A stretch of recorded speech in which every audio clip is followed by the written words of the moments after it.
Germany का एकीकरण बता दिए थे, बताइए। हाँ हाँ, 1 मिनट लाइव हो जाने दीजिए। Russia and world history.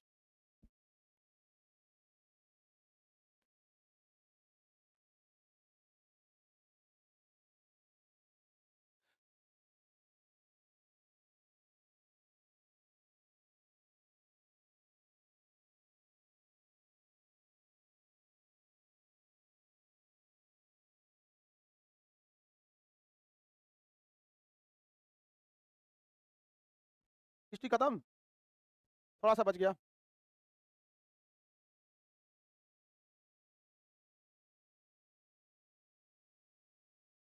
क्या बोला? पीडीएफ नहीं देंगे, पीडीएफ नहीं देंगे। वीमर उसके संविधान को कहते हैं, वीमर संविधान। हमारे संविधान को भारत का संविधान, वहां के संविधान को वीमर संविधान का। सब लोग को गुड मॉर्निंग बाबू। वर्ल्ड नेहरू काल का पीडीएफ नहीं देंगे।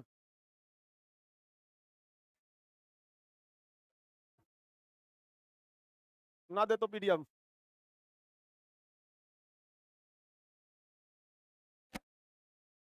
चलिए अब यहाँ देखिए ध्यान से। हम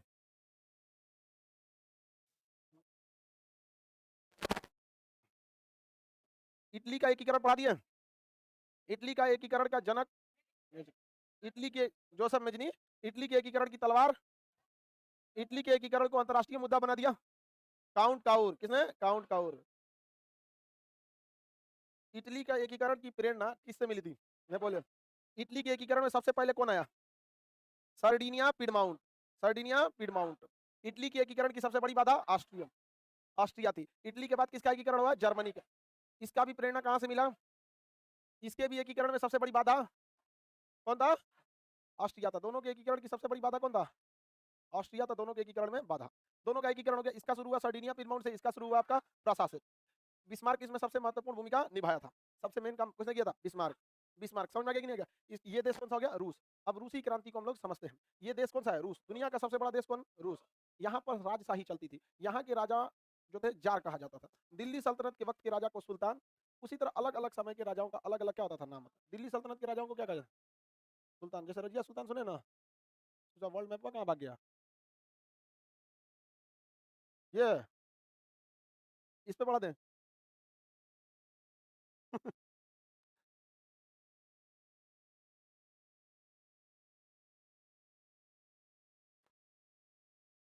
ये देश कौन सा हो गया? रूस। देखिए, रशिया या रूस था। नेहरू काल में लिखा नहीं गया है, नहीं लिखवाएंगे हम।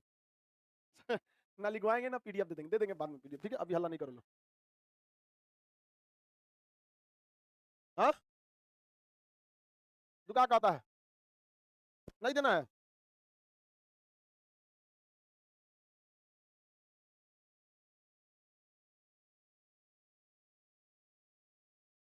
है बगलिया, सीधा बैठ।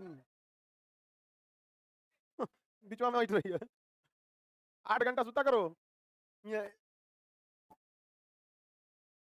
ध्यान से चलते, हम लोग रूस के बारे में समझते हैं। रूस में राजशाही था। वहां के राजशाही को हम लोग जार कहते थे। जार जो कहीं का भी राजा जो रहता था, वो विदेश में राजा कुछ ज्यादा ही निरंकुश, मतलब अत्याचारी, किसी से सवाल पूछने वाला नहीं। वो राजा के राजत्व सिद्धांत को मानता था, कहता था कि राजा को भगवान बना के भेजा है और राजा किसी के प्रति उत्तरदायी नहीं होता है। राजा को कोई सवाल नहीं कर सकता है। समझना? किसने बोला था? जार। कहाँ के शासक होते थे जार? रूस के शासक होते थे जार। और वहां पर रूस जो था, राजा करप्शन बहुत ज्यादा था। औद्योगिक क्रांति रूस में बहुत धीमी गति से चल रही थी। यहाँ किसानों के पास जमीन नहीं थी, सारा जमीन जमींदार रख लिए थे सब। और जमींदार और राजा के बीच में अच्छा खासा कनेक्शन रहता था। यहाँ के संसद को क्या कहा जाता है? ड्यूमा। यहाँ के संसद को क्या कहा जाता है? ड्यूमा। लेकिन उसके ऊपर कौन रहता था? राजा। ड्यूमा के ऊपर राजा। ये छोटा सा देश था जापान। कौन देश था? जापान। 1905 में जापान में क्या हो गया? जापान और रूस के बीच में युद्ध हो गया 1905 में। 1904-5 का युद्ध था। मैं 5 लिखा है कि 4 लिखा? 4-5 लिखा है। हाँ तब ठीक है। 1904-5 में जापान में क्या हो गया था? युद्ध हो गया था। इस युद्ध में जापान जो हो गया वो जीत गया। क्या हो गया? जीत गया। और किसको थूर दिया? रूस को थूर दिया। जापान किसको थूर दिया? रूस को थूर दिया। और इतना एरिया इस साइड वाला क्या कर लिया? कब्जा कर लिया। अब रूस के लोग भीषण बवाल कर दिए अपने राजा के खिलाफ। लेकिन इस युद्ध में, कभी भी युद्ध में महंगाई बहुत तेजी से बढ़ने लगती है। जब महंगाई तेजी से बढ़ती है किसी भी क्षेत्र में, तो वहां पे सबसे ज्यादा भुगतना पड़ता है गरीबों को। अब जैसे लॉकडाउन लगा था, कितना ज्यादा दिक्कत हुआ था। बहुत ज्यादा। जो डेली कमाने वाले लोग थे बेचारे, सब सब्जी बेचने लगा था। क्योंकि सब्जी सबको खरीदना रहता था। लोगों के बहुत सारे रोजगार चले गए थे। जो ऑनलाइन थे वो लोग तो थोड़ा-सा ठीक-ठाक रह गए लोग, जो ऑफलाइन रह गए हैं वो खत्म हो गए और ऑनलाइन की सबसे बड़ी खराबी, यहाँ द बेस्ट हुई है वही टिक सकता है। मतलब एवरेज टेम्परेरी ये लोग का कुछ नहीं है। यहाँ ऑनलाइन में क्या है बेस्ट, यहाँ गुड बेटर का कोई जगह नहीं है। ओनली क्या रहना चाहिए बेस्ट, तभी टिक पाता है आदमी, वरना खत्म हो जाएगा। ऑनलाइन दुनिया बड़ी गड़बड़ खतरनाक हो जाती है। तो यहाँ पर महँगाई बढ़ गई और बहुत लोग भूख से मरने लगे। तो वहाँ की जो महिलाएँ थीं, अपने भूखे बच्चों को लेकर विंटर पैलेस की ओर बढ़ गईं। विंटर पैलेस रूस का ज राजा वहाँ रहता था कि भैया हमारा बाल-बच्चा मर रहा है सब भूख से, हम लोग कुछ ना कुछ उपाय कीजिए ना। तो हज़ारों की संख्या में लोग गए थे राजा से मिलने के लिए विंटर पैलेस में। तो राजा अंदर था, बाहर रूस के सैनिक उनके ऊपर गोली चला दिए। उन लोग की क्या हो गई? मौत हो गई। तो ये 1905 की सबसे दर्दनाक घटना थी। कहाँ पे हुई थी? रूस में। रूस में विंटर पैलेस इसमें नहीं लिखा है? नहीं लिखा है, कोई बात नहीं यहाँ पे। ठंडी का समय था, जनवरी था, 22 जनवरी। 22 जनवरी को ठंड पड़ेगा कि नहीं पड़ेगा? अभी हम लोग के यहाँ ठंडे गायब हो गया, देख रहे हो? दिसंबर है, अभी भी आदमी पंखा चला के सोता है। हाँ? तो वो सब इतना मतलब गर्मी धीरे-धीरे खत्म ही हो रहा है। लेकिन रूस में तो ठंडा ज़्यादा पड़ता है। तो विंटर पैलेस की ओर छोटे बच्चे और महिलाएँ आगे बढ़ी थीं और इस पर रूस के शासक ज़ार शासक था, उसने क्या कर दिया? गोली चलवा दिया। 22 जनवरी 1905 को बहुत ही दर्दनाक हादसा हुआ और छोटे बच्चे, महिलाएँ हज़ारों की संख्या में मौत हो गई और इस मौत को कहा गया खूनी रविवार। कौन-सा रविवार? खूनी रवि ये 1905 में जापान से युद्ध के बाद 22 जनवरी 1905 में कौन-सा युद्ध क्या हुआ था? खूनी रविवार, ब्लडी संडे, खूनी रविवार। इस घटना के बाद भयानक बवाल हुआ था और वहाँ पर लोग राजा के खिलाफ आवाज़ उठाना चालू किए। इसमें सबसे आगे था व्लादिमीर लेनिन, व्लादिमीर पुतिन नहीं, व्लादिमीर लेनिन। लेनिन जो था वो सबसे आगे था इसमें और उसने क्या किया ड्यूमा यानी संसद की बैठक बुलाने के लिए मजबूर कर दिया और उसने कहा कि रूस में सबसे ज्यादा मजदूर रहते हैं, मजदूरों का एक संघ होना चाहिए। क्या होना चाहिए? संघ। तो उसी को सोवियत कहा गया। क्या कहा गया? सोवियत संघ बनाया गया। मजदूरों का क्या बनाया गया? सोवियत संघ। मजदूरों का संघ बनाया गया सोवियत संघ। रशियन भाषा में संघ हो गया सोवियत संघ। और ड्यूमा यानी ड्यूमा मतलब क्या होता है? हाँ? संसद। क्या कहा जाता है? संसद। ड्यूमा को वहां से संसद। अकेला अमर कह रहा है कि सर अभी-अभी न्यूज़ आ रहा है सीरियस बिपिन रावत जी की हेलीकॉप्टर क्रैश हो गया। बाबू पूरी दुनिया को पता चल गया। कल जब हुआ था हम उसी समय बैच में भी बता दिए थे। ठीक है? शाम वाले बैच में उसी वक़्त में ही हम आपको बता दिए थे। ठीक है? कब बैच पूरा होगा? 1 हफ्ता का और क्लास होगा। बैच आपका एक आ जाएगा, खत्म हो जाएगा। देखिए, सोवियत संघ का निर्माण किया गया और ये किस पर दबाव बना लेना? ड्यूमा पर और ड्यूमा पे आनन-फानन में राजा ने इस समस्या को कंट्रोल कर लिया और फिर से वो क्या करने लगा? शासन करने लगा। कैसे? सरकार कभी-कभी बड़ी-बड़ी घटनाओं को भी कंट्रोल कर लेती है। कैसे किसानों के ऊपर गाड़ी चला दिया गया था, देखे थे? पूरा गाड़ी चढ़ा थार जो जीप है वो 4x4 गाड़ी ये चढ़ा दिया, पूरा किसान के ऊपर ही चढ़ा दिया। लेकिन सरकार ने कंट्रोल कर लिया कि नहीं कर लिया? सरकार 2-4 को बिस्कन्याओं को सामने किया। बिस्कन्याओं ने क्या कर दिया? सरकार का काम आसान कर दिया। न्यूज़ चैनल पे बैठ के बिस्कन्याओं ने उस मामले को संभाल लिया। तो 1905 के इस सम्मेलन को क्या कर दिया था? इस घटना को राजा जो था जार उसने संभाल लिया। लेकिन उसी समय 1905 में ही इस घटना के विरोध में वहाँ पे लोग इकट्ठा होना चालू कर दिए थे। वो मजदूरों का एक संघ यानी सोवियत संघ बना लिए थे और उन्होंने कहा कि हम भी अब संसद में चुनाव लड़ेंगे और चुनाव लड़ने के बाद वो लोग बहुमत में आ गए। बहुमत को रूसी भाषा में बहुमत नहीं वॉल्शेविक कहते हैं। क्या कहते हैं? वॉल्शेविक वॉल्शेविक क्या कहेंगे? वॉल्शेविक। और ये लोग क्रांति लाने लगे क्योंकि यही मजदूर तबके के लोग थे। यही वजह है कि वॉल्शेविक क्रांति कहा जाता है। रूस की क्रांति को क्या कहा जाता है? वॉल्शेविक क्रांति कहा जाता है और इन्होंने किसका निर्माण किया? एक संघ का निर्माण किया। इसलिए रूस का नाम हो गया सोवियत संघ। वहाँ की क्रांति को कहा गया वॉल्शेविक क्रांति। 1905 में जो खूनी रविवार हुआ था उसे राजा जॉर्ज निकोलस दबाने में सफल था या नहीं था? था। लेकिन उसी समय क्या हो गया? समाज में पुनर्जागरण देखने को लगा और लोग राजा के खिलाफ बोलने लगे थे और उसी समय बनाया गया क्या चीज? सोवियत संघ। आगे जाके ड्यूमा में बहुमत किसका हो गया? लेनिन के सोवियत संघ वाली पार्टी का। अब दुनिया में एक व्यक्ति थे जिनका नाम था कार्ल मार्क्स। उन्होंने किताब लिखी थी कम्युनिस्ट मैनिफेस्टो। उन्होंने दुनिया में अपने जीवन में कार्ल मार्क्स ने एक भी गोली नहीं चलाई। लेकिन उनकी लिखी किताब पूरी दुनिया में गोली चलवा दी और आज भी चलवा रही है गोली। पूरी कम्युनिस्ट का सिद्धांत किसने दिया था? कार्ल मार्क्स ने। उनकी 2 किताब कम्युनिस्ट मैनिफेस्टो और दास कैपिटल। दास कैपिटल का उतना प्रभाव नहीं लेकिन कम्युनिस्ट मैनिफेस्टो का बहुत ज्यादा प्रभाव रहता है। कम्युनिस्ट मैनिफेस्टो के हिसाब से सरकार नाम की कोई चीज नहीं होती है। सत्ता पर शासन मजदूरों और आम जनता का होना चाहिए। कम्युनिस्ट के हिसाब से कभी भी पार्टी नहीं होनी चाहिए। कोई एक मतलब राजनीतिक दल देखते हैं चाइना में कोई राजनीतिक दल है?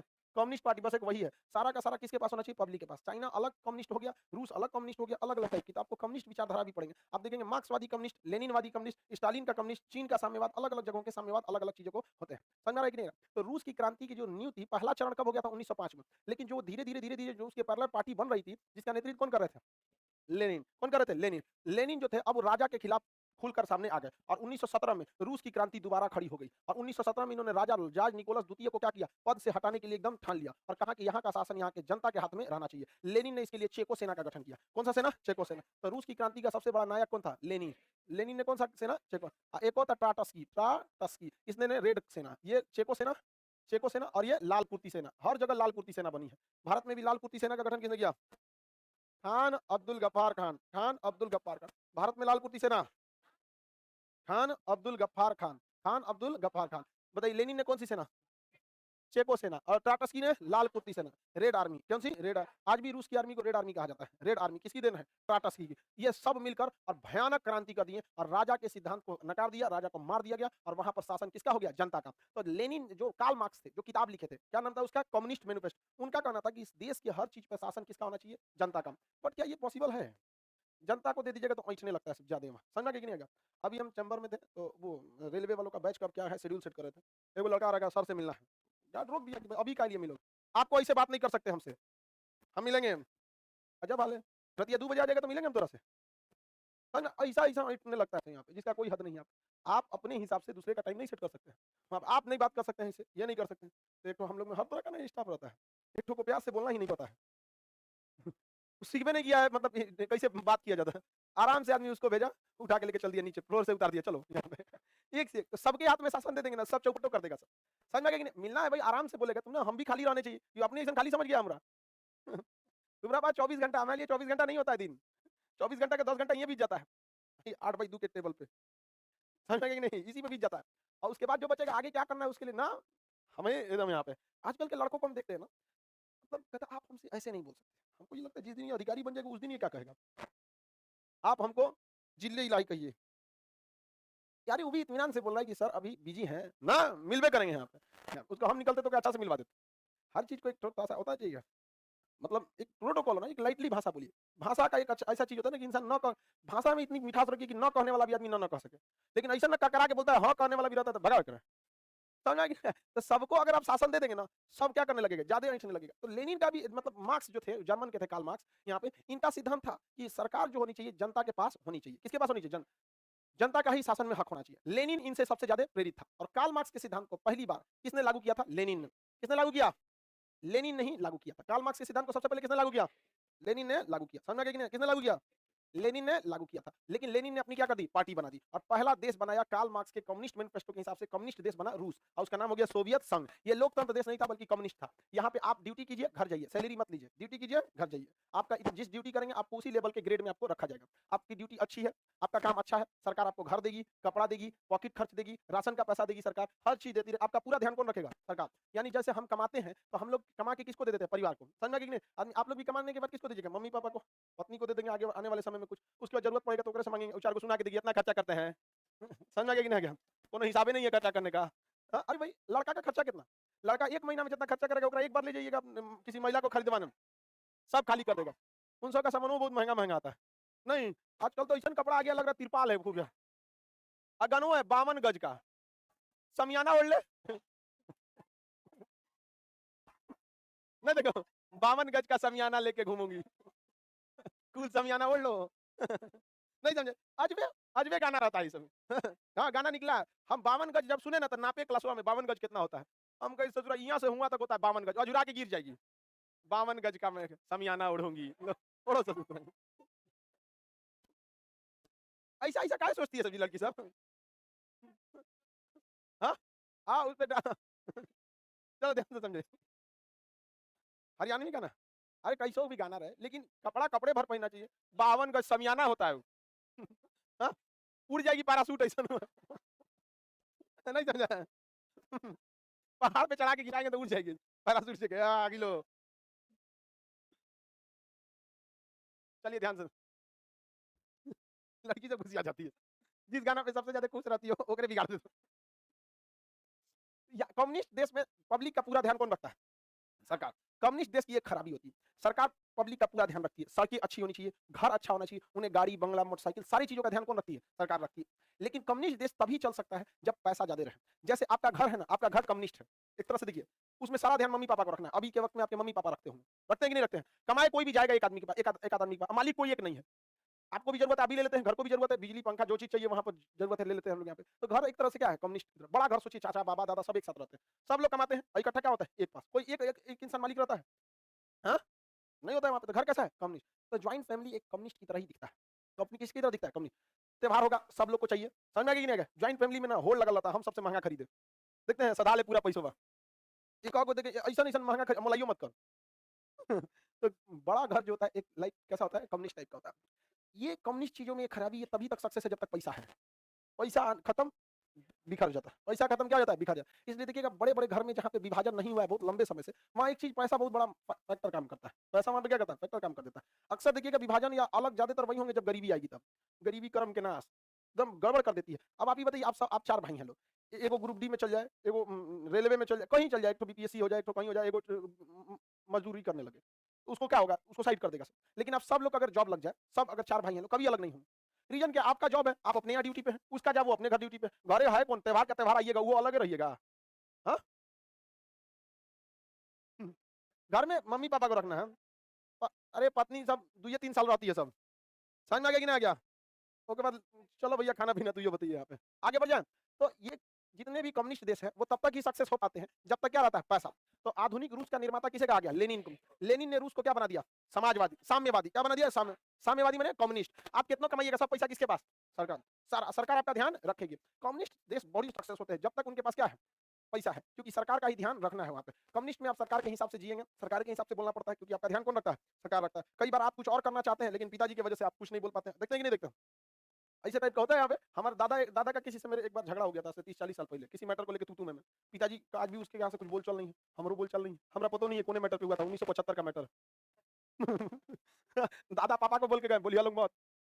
वो हमरा बोल के गए हैं, हमरा फुर्सते नहीं है। हैं? हाँ, हम अब हम 14 को बोल देंगे। रूस ने पहला साम्यवादी देश कौन बन गया? रूस। जब रूस आज़ाद हुआ तो उस समय रूस की बागडोर किसके पास थी? लेनिन के पास। लेनिन ने रूस को अच्छे ढंग से चलाया था। लेकिन लेनिन ने जो था मार्क्स के सिद्धांतों में कुछ फेर-बदल कर दिया। लेनिन के बाद आए स्टालिन। स्टालिन ने और सारा चेंजिंग किया। अब इसके हिसाब से कार्ल मार्क्स का जो कम्युनिस्ट का सिद्धांत था, कि शासन सब किसके पास होना चाहिए? समाज के पास, जनता के पास। उसमें चेंजिंग किया कौन? लेनिन। तो लेनिन का लाया कम्युनिस्ट, लेनिन वाला कम्युनिस्ट। कौन वाला कम्युनिस्ट? लेनिन वाला। एक जो ओरिजिनल कम्युनिस्ट था वो किसका था? मार्क्सवादी। तो मार्क्सवादी कम्युनिस्ट, लेनिनिस्ट कम्युनिस्ट जो होता है लेनिन का कम्युनिस्ट, और उसका स्टालिन वाला कम्युनिस्ट। कई तरह का क्या हो गया? कम्युनिस्टवाद आया। तो लेनिन के बाद कौन आया? स्टालिन। क्यों नया? स्टालिन। आप देखेंगे बहुत सारे लोग स्टालिन के विरोधी होते हैं, बहुत सारे लोग लेनिन के विरोधी होते हैं, बहुत सारे लोग कम्युनिस्ट के विरोधी होते हैं। चाइना ने भी क्या अपनाया? कम्युनिस्ट को। चाइना ने पूरी तरह से किसे अपना लिया? कम्युनिस्ट। शासन कम्युनिस्ट, पार्टी कम्युनिस्ट, पब्लिक की जिम्मेदारी कम्युनिस्ट की रहेगी, सेना कम्युनिस्ट के पास, सड़कें कम्युनिस्ट के पास। लेकिन उसने देखा कि कम्युनिस्ट की एक खराबी है, अगर पैसा नहीं रहेगा तो टूट जाएगा। 1991 में रूस का व्यापार खत्म होने लगा और उसके पास पैसे नहीं बचे, तो सारे देश कहने लगे कि हम काम कर रहे थे, हमरा चाहिए पैसा। हमको क्या चाहिए? पैसा। हमको पैसा चाहिए यहाँ पर, और पैसे की कमी की वजह से 1991 में सोवियत संघ, यूएसएसआर 15 देशों में क्या हो गया? टूट गया। तो कम्युनिस्ट देशों की सबसे बड़ी खराबी क्या होती है? स्टालिन सही नहीं था, स्टालिन थोड़ा ज़्यादा क्रूर था।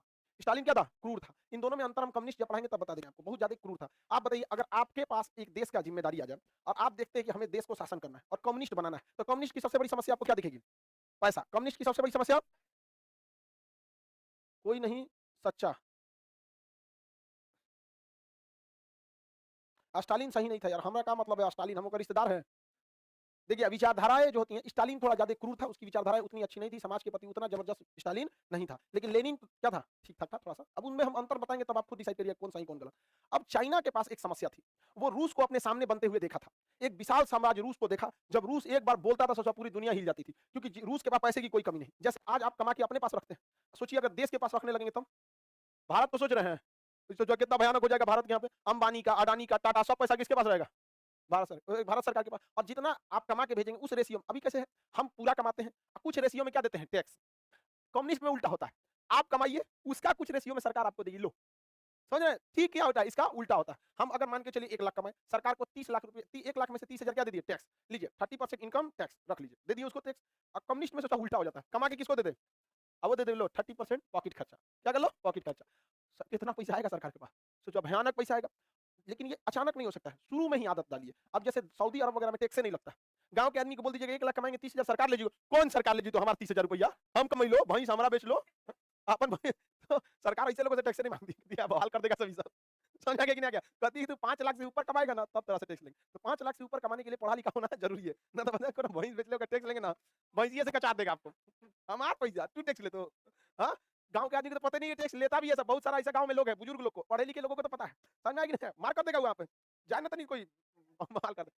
तो मेंटालिटी भी उस टाइप की होती है। अब जैसे हम लोग के पास अगर जैसे हम कोई बैच देते हैं, तो हम लोग पहले माइंड मेकअप करते हैं कि भैया 18% जीएसटी जाने वाला है, 2% बैंक का पेमेंट गेटवे ले जाएगा, 20 तो ऐसे गया, 30 इनकम टैक्स ले जाएगा, 10% सर्वर ले जाएगा, 60 लेके चल गया। तो एक मेंटालिटी बनी हुई है। समझ में आई कि नहीं? कम्युनिस्ट वाली फीलिंग आती है। कैसा फीलिंग आता है कम्युनिस्ट गला फाड़ के पढ़ाओ, सब कुछ करो, लेके कौन जाता है? कितना छोड़ देती है? 40 ओकरे बाद कहती है 40 कहाँ खर्चा हुआ है? एक लिमिट है कि इतना खर्चा कर दीजिए, नहीं करेंगे तो फिर लेके चल जाएगा 10% सरचार्ज। और खर्चा कीजिए, नहीं करेंगे तो 5% शेष। ये सोचा जो छोड़ ले 40 इहो तो आराम से खर्चा करे थे।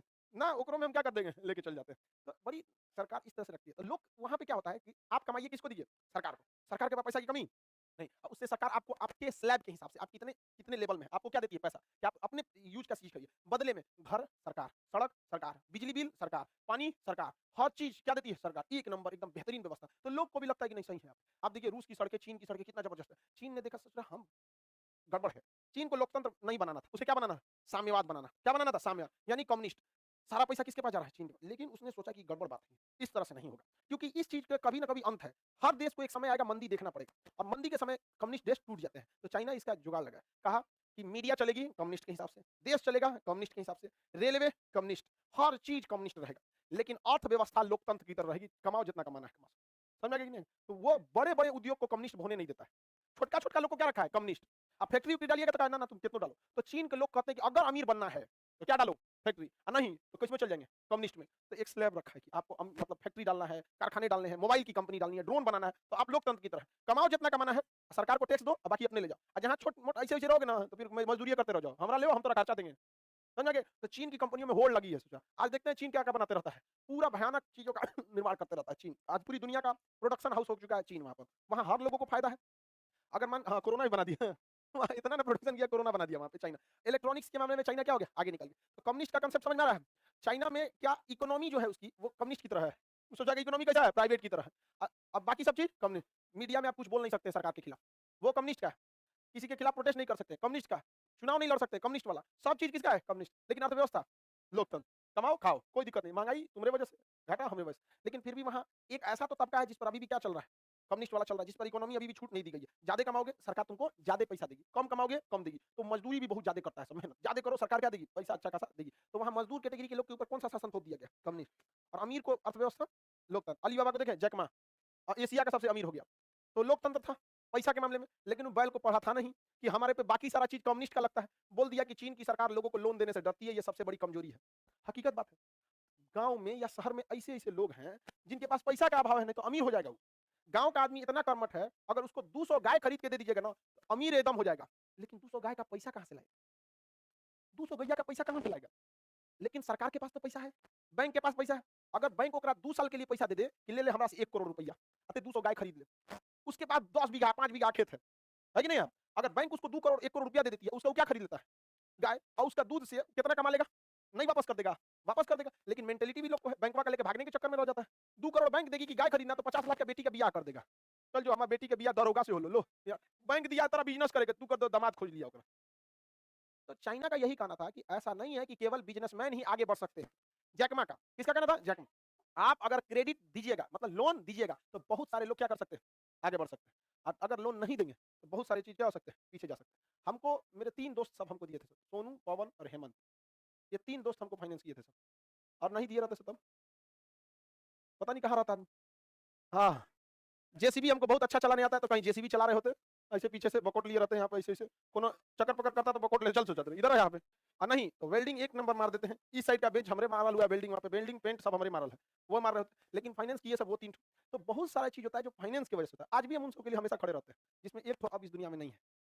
मिलता ही नहीं है वो। अब हम लोग को समझे में नहीं आता है, कहाँ नहीं है। हर जगह छान मारे लोग वहाँ पे, हेमंत। अब वो है, हम तो कहते हैं कि भैया वो कहीं भी रहे आ जाए। बट पता नहीं क्यों ऐसा लगता है कि वो पता नहीं कहाँ है, क्योंकि वो आता ज़रूर, यहाँ तक आया हुआ है कोचिंग में, 2019 में आया था लास्ट टाइम पे। उसके बाद ना उसका फ़ोन नंबर लगता है, ना घर का, ना कुछ, पता ही नहीं चलता है कहाँ है। पता नहीं, बेगूसराय, है आप में कोई बेगूसराय का? हुँ, अब कहाँ है उसको मिल जाएगा तो समझ जाओ कि एक होता है ना जैसे सुदामा के लिए कृष्ण दौड़े थे, सुजा उसके लिए हम यहाँ से पैदल चल जाएँगे। अगर वो कहीं कश्मीर से कन्याकुमारी मिल जाए, भगवान करे तू पैदल चल जाओ कश्मीर से कन्याकुमारी, तो हम रेंग के चल जाएँगे ऐसे लपटा-लपटा के। क्योंकि हमेशा याद रखिएगा जो आपके मतलब इमर्जिंग टाइम पे जो साथ देता है, वही आपका सही में साथी होता है। और दोस्ती हम लोग तो कभी भूल नहीं सकते। वो समझिए मेरे लिए वो 3 इडियट थे सब। वो एकदम बहुत, अब बाकी सब अलग-अलग जगह पे सेटल है सब वहाँ पे, लेकिन वो उसका भी बहुत प्रॉब्लम था घर का। हमसे यही कहता था कि भाई जब हम स्टूडेंट लाइफ में आप सबके साथ प्रॉब्लम होती है। और यहाँ आप आए हैं तो कहीं न कहीं 80% लड़के पुअर या मिडिल फैमिली के होंगे। उसकी 2 बहन थी, सब कहता था ये भाई पहले हमको सेटल होना है। हम लोग का ऐसा था कि सेटल होना है, फिर देश को बदलना है। उसको कहना था भैया पहले सेटल होके हम 2 बहनों की शादी कर देते हैं। क्योंकि हमारी बहन नहीं तो एक ज़िम्मेदारी नहीं थी बचपन से ही, और एक और सोनू था उसकी बहन नहीं थी। उसके ऊपर भी ज़िम्मेदारी, एक तो नहीं आपकी भी बहन रहेगी तो एक प्रेशर रहता है। और उसकी 2 बहन थी सर। हमको ज़्यादा चिंता उन 2 बहनों का होता है। हमको कैसे भी पता चल जाता है कहाँ है ना, हम अपने हाथ से कन्यादान करते हैं। लेकिन हम क्या बताएँ आपको, मतलब कभी-कभी हम कितनों खोजें, हम अपना एड़ी-चोटी लगा देते हैं। मतलब डिजिटल प्रोटेस्ट में हम क्या ही बता सकते हैं आप? सब अब जैसे आप लोग देखिए, बात समझिए, आप यहाँ बैठे हैं ना अभी, सब लोग कहते हैं आप यहाँ बैठे हैं, एक दूसरे के दोस्त होंगे आप लोग में यहाँ पे, किसको अपने घर का, किसी को आप लोग आपस में जानते हैं, उसका घर का पता है एड्रेस? नॉर्मल आदमी पूछता है कहाँ के? मधुबनी के, कहाँ? बनारस, कहाँ के तुम? मध्य प्रदेश। लगभग आदमी दो स्टूडेंट लाइफ में बस जिला बहुत हो जाता है, अब मोबाइल नंबर बहुत हो जाता है। आपको क्या पता कि यहाँ जमीन पे बैठने वाला कल को कलेक्टर बन जाएगा? नहीं हो सकता है। तो अभी आप लोग को क्या पता रहता है? लाइफ में जितने लोग भी रहते हैं, वो कह रहा है कि सर आई एम हेमंत, तुम नहीं है रे बकलोलवा। तुम नहीं है। तो हम लोग का भी नॉर्मल ऐसा ही था। किसको क्या पता रहता है क्या है? सबको नहीं ना, बस अमूमन सबके पास क्या रहता है? Phone number. अमूमन डिस्ट्रिक्ट पता है, तुम कहाँ के हो? सोनू कहाँ का रे तुम? हम गोपालगंज के रे। तू गोपालगंज का ही, बेगूसराय का। बस इतना बहुत हो गया। झारखंड का पवन। तो हम लोग ऐसे बस इतने बहुत, अब हमको भी नहीं पता उसका गाँव कहाँ है। लेकिन हाँ भाई, वो गोपालगंज का फ़ोन नंबर है। उसके बाद हम लोग सबका रखते थे। उसका फ़ोटो है, कभी दिखाएँगे आप लोग। अरे वो भी हमारी तरह था, उसको भी व्हाट्सएप, फेसबुक चलाने नहीं आता था। हम हमसे कहता डिक्शनरी, फेसबुक कौन सी बोलूँ, घस कर उसका कहना था ना, देखिए घसकाओ तो खत्म ही नहीं होता है। अरे कहाँ तक जइतो ई? 2010 की बात है, हम लोग गंगा घाट के किनारे, प्रयागराज, इलाहाबाद में संगम, गंगा यमुना सरस्वती, वहाँ बैठ के ना 1 घंटा तक घसकाए थे लोग। ना खत्म होते रही है। तो उस समय फोटो वगैरह कभी दिखाएँगे आप लोग को यहाँ। लेकिन पता नहीं क्यों ऐसा लगता है कि रहता ज़रूर आता है। कोई भी बात में एकदम ज़रूर आता था, और खैनी बहुत खाता था। हाँ, खैनी खाएगा, घर जाएँगे लोग तो कहेगा खैनी लेते आइए रे मेरे लिए। बहुत खैनी खाता था। चलिए हम क्या करेंगे अब? आगे बढ़ते हैं हम लोग, चाइना वाला समझ में आ गया? जैक मा ने क्या गलती किया था? उसने सरकार के खिलाफ बोल दिया था। क्या बोल दिया था? बस क्या गलत बोला था? कुछ गलत बोला था? कुछ गलत नहीं बोला था। इलॉन मस्क की कंपनी बैंकरप्ट हो गई थी, लेकिन फिर भी उसे लोन मिला। समझा क्या? जब गवर्नमेंट से लोन नहीं मिला तो उसने अपनी कंपनी बेच दी और आज इस दुनिया का सबसे अमीर बन गया कि नहीं बन गया? तो बहुत बार क्रेडिट नहीं देना, क्रेडिट मतलब लोन नहीं देना भी गड़बड़ हो जाता है। बहुत सारी चीज़ों को यहाँ समझ में आ रहा है कि नहीं आ रहा? बहुत बार ऐसा कंपनी, सहारा कंपनी, सरकार डुबा दी। सरकार डूबी नहीं, डुबा दी। हम कहते हैं उसमें लाख गलती थी और उसने गलती किया भी था। लाख गलती किया, लेकिन उसने 40,000 लोगों को रोजगार दिया था। हम प्रधानमंत्री राहत कोष से उसे बेल आउट पैकेज दे देते कि लो भैया ये ले लो और इसमें हम तुमको सब लोग को हम 10% ब्याज देते हैं, तो से 20% लेंगे। लेकिन ना, डूबो तो डूबो, कितने लोगों का रोजगार गया और कितने लोगों का पैसा डूब गया, इतना से मतलब है। सुप्रीम कोर्ट भी कभी-कभी ऐसा डिसीजन देता है ना, दिमागे झनक जाता है। दिल्ली की एक 40 मंजिला 2 ठो बिल्डिंग है, बन के तैयार हो गई 40-40 फ्लोर की। करोड़ों रुपए लगा। पता क्या चला कि वहाँ पार्क था। तो कंपनी का ठेकेदार ना नगर निगम को पैसा खिला दिया और उसने पैसा खा लिया और उसको दे दिया कि हाँ, यहाँ बिल्डिंग बना लो। अब वो 10 साल में बिल्डिंग बनाया, 40 तल्ला 2 ठो। लोगों को बिक भी गई, सब कुछ हो गया, पहले कोनो केस कर दिया कि यहाँ तो पार्क था। सर सुप्रीम कोर्ट ने कह दिया तू रो, अब तूने का पैसा तुम ही लगाओ और रिपोर्ट दो, वहाँ का कचरा साफ करके दोबारा पार्क बनाओ। कभी-कभी ऐसा डिसीजन आता है ना, अरे ऐसा करिए कि तुमने अगर यहाँ पर 100 पेड़ काटे हो, 10 लाख पेड़ लगाओ। पनिशमेंट पनिशमेंट की तरह ऐसा मत मारिए कि बेचारा बर्बाद हो जाए वहाँ पे। कंपनी को 400-500 करोड़ का घाटा लग गया। और बाकी उसका ये मत देखिए घाटा, वो देखिए कितने लोग डर गए। रियल एस्टेट का बिज़नेस डूब गया, लोग किसी बनती हुई बिल्डिंग में जल्दी खरीदते नहीं थे। दोस्तों सोचा तो नहीं सुप्रीम कोर्ट कब तूर देगा, पता ही नहीं चलेगा। डरने लगे लोग, तूर देगा यहाँ पर। ऐसे घर में लोग फ्लैट खरीदने लगे जो पहले से उसमें लोग रह रहे हैं। बेचारा बिल्डर करोड़ों रुपया लगा के झक मार के देख रहे हैं, जो खरीद लो तूर देगा। अरे 10 लाख पेड़ लगवा देते, करो पूरा दिल्ली में पेड़ लगाओ। समझ में गया? 100 करोड़ में पूरा दिल्ली पेड़ लग जाता। उसका 400 करोड़ का बिल्डिंग तोड़ दिया। तो इसके साथ गुनहगार वो भी है जिसने परमिशन दिया। अब बिल्डरवा कम है, ससुरा तूने पैसा खिला के बनवा लिया अब यहाँ पर, तो उसका भी गलती है। लेकिन होना चाहिए ना कि एक ऐसा काम कीजिए थोड़ा-सा। आगे बढ़ जाएँ? चलो कोई दिक्कत नहीं है। तो कम्युनिस्ट सरकार समझ में आ गया क्या होता है? शासन सब कुछ किसके पास हो जाता है? सरकार के पास। रूस की क्रांति कितने चरणों में हुई थी? 2। रूस की क्रांति कितने चरणों में? 2 चरण। 1905 में कारण था? हाँ?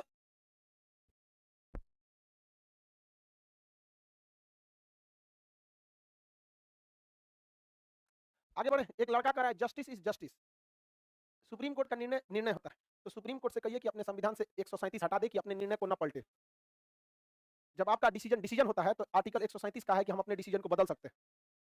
नहीं समझे? Decision is decision, then why it is. हाँ? दोनों सही होना चाहिए। जस्टिस फॉर मैथ क्लास, यार ये सब तो अलग रहता है। तुम लोग कर लेना। यहाँ समझ समझ आ गया रूस की क्रांति। जारशाही कहाँ था? जारशाही रूस में था। जारशाही कहाँ था? रूस में था। किसी को कोई दिक्कत है? नहीं ना? रूस की क्रांति का नायक किसे कहा जाता है? लेनिन। आजादी के बाद रूस का आधुनिक निर्माता स्टालिन। स्टालिन, लेकिन स्टालिन थोड़ा सा क्रूर तनी, मनोबल तनी ज्यादा था। समझ में आ गया कि नहीं आ गया? रूस की क्रांति को प्रेरणा कहाँ से मिली थी? फ्रांस की क्रांति से। कहां से? फ्रांस की। और फ्रांस की क्रांति को प्रेरणा मिली थी अमेरिका की क्रांति से। कहां से? अमेरिका। इटली के एकीकरण को प्रेरणा मिली थी नेपोलियन से। जर्मनी के एकीकरण को प्रेरणा मिली थी। हाँ? नेपोलियन से। आगे बढ़ जाएँ, अब देखते हैं यहीं पे क्रांति जब चालू हुई धीरे-धीरे यहाँ पर, इसके बाद प्रथम विश्व युद्ध का आसार बनने लगा। सब देश एक-दूसरे पर क्या चाहते थे? कब्जा करना और इसी बीच प्रथम विश्व युद्ध का माहौल बन गया। अमेरिका हथियारों का बहुत बड़ा सौदागर हो गया था यहाँ पर, ये दूर रहता था, लड़ाई में नहीं कूदता था, कहता था मार करो हथियार बेचेंगे। अमेरिका का, ब्रिटेन का क्या था? साथ था और ब्रिटेन किसके साथ हो गया? फ्रांस के साथ। किसके साथ हो गया? फ्रांस के साथ। ये तीनों क्या हो गए सब? एक हो गए सब और इन्होंने किससे दोस्ती कर ली? रूस से। किससे दोस्ती कर ली? रूस से। तो ये चारों क्या हो गए सब? एक। ये हो गए मित्र राष्ट्र। क्या बन गए थे?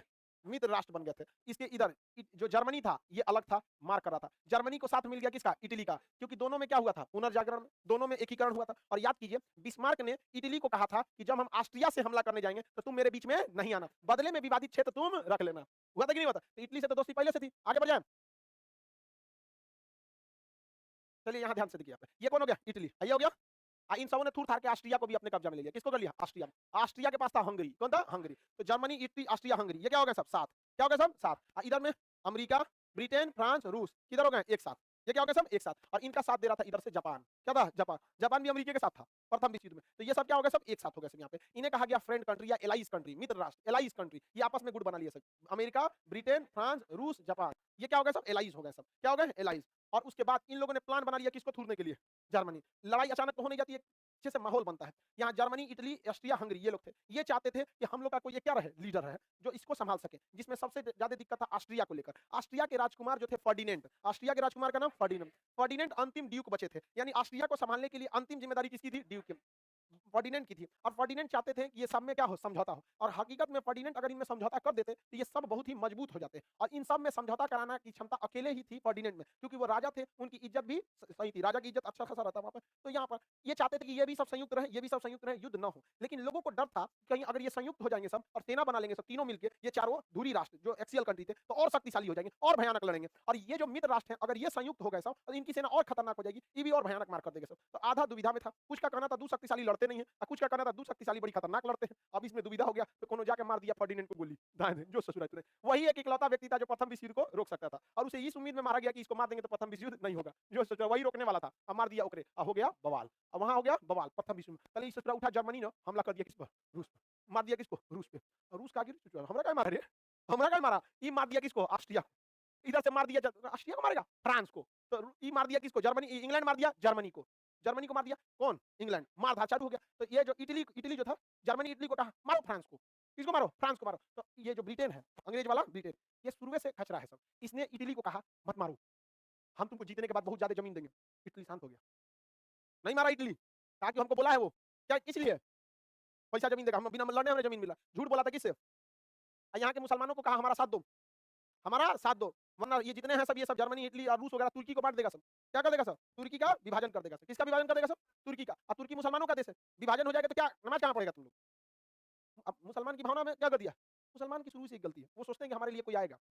उनकी ये मेंटेलिटी नहीं बनी आज तक कि हमको खुद खड़ा होना है। अमेरिका मदद नहीं करता है, रूस साथ छोड़ दिया, वीटो नहीं है, चाइना पैसा नहीं दे रहा है, सऊदी पैसा नहीं दे, तू क्या करेगा? इतनी छोटा देश है इजराइल। अमेरिका ने जब इजराइल को कहा था कि आतंकवाद से लड़ने में हम तुम्हारी मदद करेंगे, तो इजराइल के सर पर, इजराइल इतना छोटा देश था 1967 में, उसका अपना रेडियो नहीं था। मिस्र में रेडियो बजता था तो ये लोग मिस्र का चैनल पकड़ा के गाना सुनते थे लोग इजराइल वाले। और 6 देश इस पर हमला करने आए थे इजराइल पर, और अमेरिका मदद देने के लिए कहा था। मौत के कगार पर खड़ा होकर इजराइल ने कहा था कि हम मोहताज नहीं है, अपनी लड़ाई खुद लड़ेंगे। 7 दिन में 6 देश को हरा दिया था। कौन बताए भाई इन लोग को? अब हम ज्यादा बोल नहीं करते हैं, फिर बोलता है तुम अमित सिंह काउ करने लगे अपने खुद दम। तो मुसलमानों से कहा कि तुर्की का विभाजन हम नहीं होने देंगे, हमारी मदद करो। तो इनको कहना चाहिए ना कि तुम कैसे कर लेगा तुर्की का विभाजन? कैसे कर लेगा? यहाँ पे तुम करके दिखा तुर्की का विभाजन। तो देखिए, इनसे कहा कि तुम हमारा साथ दो, हम तुमको तुर्की दे देंगे, तुमको क्या देंगे? तुर्की का विभाजन नहीं होने देंगे। इटली को कहा कि हमारा साथ दो, जर्मनी पे कब्जा करेंगे तो तुमको आधा जर्मनी दे देंगे। फ्रांस से कहा कि तुम हमारा साथ दो, हम तुमको इजराइल दे देंगे। और यहूदियों से कहा तुम्हारे पास बहुत पैसा है, हमको पैसा दे दो, तुमको हम इजराइल दे देंगे। सबको देवे करेगा ये, हाँ? सबको नहीं देगा। किसने बोला? इंग्लैंड। किसने बोला? इंग्लैंड ने बोला। आगे बढ़े, चलिए ध्यान दीजिए। तो इंग्लैंड सबको क्या कर लिया? मिला लिया। और अमेरिका साइड में बैठ के टुकुर टुकुर देख रहा था, मरो ससुरे मरो। ये कहता मारो फ्रांस, हम हथियार देते हैं, मारो ब्रिटेन, जहाज ले जाओ हमारे यहाँ से, मारो इटली, तुमको किस चीज का कमी है? यहूदियों को कहा पैसा लाओ, एकदम मस्त लड़ाई करो। सबको टुकुर टुकुर कौन देख रहा था? अमेरिका। तब तक अमेरिका का एक जहाज जा रहा था। अमेरिका का क्या जा रहा था? पानी वाला जहाज। इस ससुरा जर्मनिया मार के डुबा दिया उसको। जर्मनी की पनडुब्बी का नाम था यू बोट्स, मार के डुबा दिया उसका। अमेरिका का हम कौन सी किए थे तोरा? हम कौन सी कहलो तोरा? उठा अमेरिका, उठा के बम्बार्डमेंट कर दिया किसके ऊपर? जर्मनी। जर्मनी अपनी जहाज को कहा कि लंदन डुबा दो, इसकी एयरफोर्स उठी, पूरा लंदन तबाह कर दी। 14 दिन 14 रात बिना रुके बम गिराया था जर्मनी, किसके ऊपर? इतना ना बम मारा कि वहां पे परेशान परेशान हो गया सब यहाँ पे। लेकिन इस युद्ध में इधर से रूस भी पड़ गया, इधर से मुस्लिम लोगों ने भी किसका साथ दे दिया? ब्रिटेन का साथ दिया। फ्रांस भी किसका साथ दिया? ब्रिटेन। इटली चुपचाप लगा दिया। ऑस्ट्रिया के राजा मर चुके थे, बेचारा अकेले जर्मनी क्या करेगा, चारों ओर से घिर गया और ये 37 देश आपस में युद्ध लड़े। इस युद्ध में हर देश से सेना लगभग ले गए थे सब, भारत से भी उठा के ले गया था सब कि भारत को आजाद कर देंगे। देख रहे हैं भारत को क्या कहा सब, किस से? गांधी जी से। इन्हीं को उपाधि मिला था ना सार्जेंट का। मतलब जाओ जाओ जाओ मारो मारो, भारत को क्या मिलेगा? आजाद। मुसलमान का जवाब मारेंगे हम, अंग्रेजों का साथ देंगे, तुर्की का विभाजन नहीं होगा। प्रथम विश्व युद्ध जब खत्म हुआ तो वर्साई की संधि हुई। कौन सी संधि हुई? वर्साई। मुस्लिम कहे कि अब तुर्की का विभाजन नहीं होगा, अंग्रेजों ने तुर्की का विभाजन कर दिया। घुसिया गया सब लाहौल बला, खिलाफत आंदोलन कर दिया। मुसलमानों ने कौन सा आंदोलन किया? पढ़ाए कि नहीं पढ़ाए खिलाफत? हाँ, खिलाफत आंदोलन किया। खिलाफत आंदोलन का नेतृत्व फिरोज शाह कोटला मैदान में किसने किया? हाँ, अरे नेतृत्व तो शौकत अली मोहम्मद अली, लेकिन अध्यक्षता किसने कर दिया? महात्मा गांधी। महात्मा गांधी कर दिया। अब बताइए, इन लोगों को धोखा दे दिया।